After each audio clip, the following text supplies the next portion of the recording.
Shalom saudara yang terkasih dalam Tuhan, kembali lagi dalam renungan tekad, temukan kebenaran Allah yang dahsyat. Mari saudara-saudara kita bersatu di dalam doa. Bapa yang di surga, kami sangat bersyukur Tuhan atas kasih dan penyertaan-Mu yang tidak pernah berhenti di dalam hidup kami. Di waktu ini kami datang apa adanya Tuhan dan menyerahkan diri kami sepenuhnya ke dalam tangan-Mu.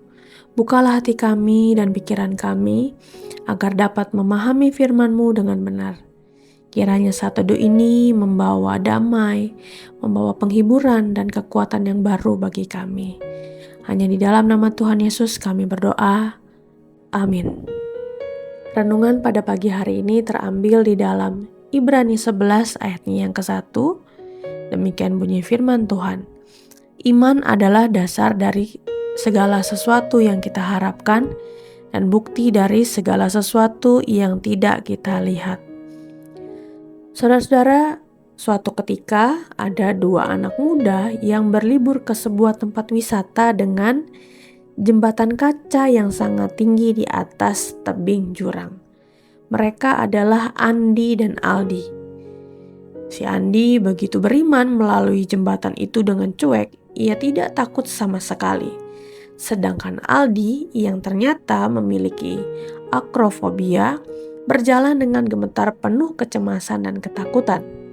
Dari cerita ini, pada akhirnya mereka berdua selamat melalui tempat wisata kaca itu. Di dalam hal ini, kita melihat bahwa bukan pada iman Andi yang kuat atau iman Aldi yang goyah yang membuat mereka aman di atas kaca.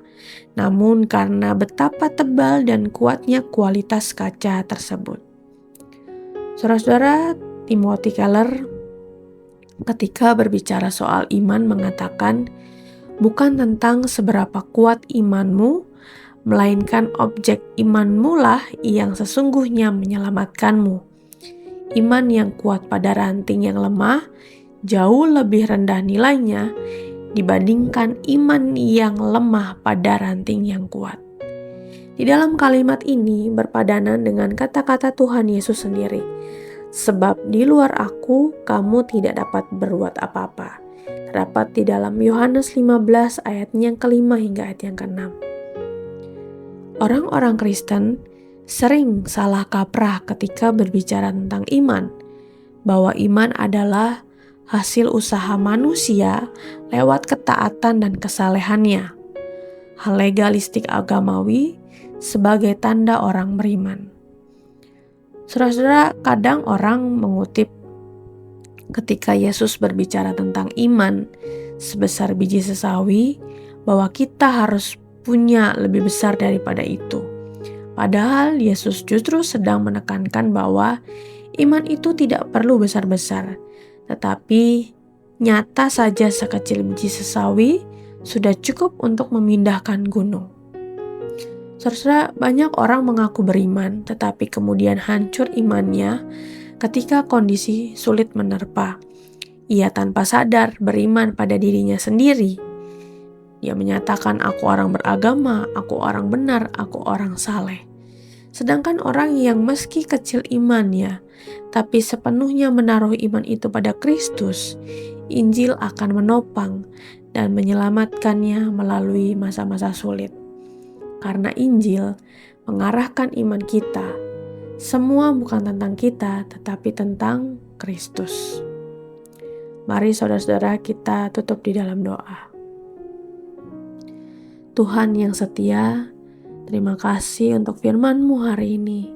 Engkau mengingatkan kami bahwa iman kami bukan bergantung pada seberapa kuat kami percaya, melainkan kepada siapa kami menaruh iman kami. Tuhan, seringkali iman kami kecil dan goyah, namun ajarlah kami untuk tetap memandang Kristus sebagai dasar pengharapan kami. Tolong kami agar tidak bersandar pada diri sendiri, tetapi sepenuhnya mempercayakan hidup kami kepadamu. Tuhan, bentuklah iman kami melalui setiap keadaan, agar kami tetap setia berjalan bersamamu di apapun musim kehidupan kami, Tuhan. Inilah doa kami, di dalam nama Tuhan Yesus kami berdoa. Amin. Saudara yang terkasih, jika saudara memiliki pokok-pokok doa yang dapat dibagikan kepada kami untuk kami doakan, saudara-saudara bisa mengisi pada link deskripsi dari tayangan ini atau men-scan barcode yang ada di tayangan ini. Kami akan mendukung di dalam doa untuk setiap pokok-pokok doa yang ada. Dan jika saudara-saudara diberkati melalui kebenaran firman Tuhan hari ini, silahkan bisa dibagikan tayangan ini kepada siapapun yang saudara rindu untuk mendengarkannya. Selamat melakukan firman Tuhan yang dahsyat. Tuhan Yesus memberkati.